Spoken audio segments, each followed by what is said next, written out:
কষ্টৰ মূৰত দেখা পালোঁ হাত ভৰি কঁপি গৈছে ৰে। থেংক ইউ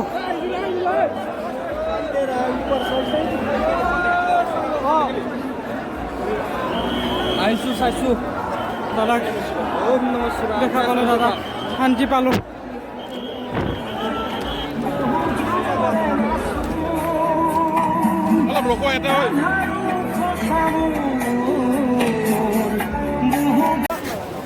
কমচে কম 1 ঘণ্টামান লাইনত পাতি ইটো কৈছিলে আৰু নোসোমাওঁ বুলি ভিৰত। অৱস্থা বেয়া হৈ গৈছে, এনেকুৱা পিছৰ ফালে টানছি।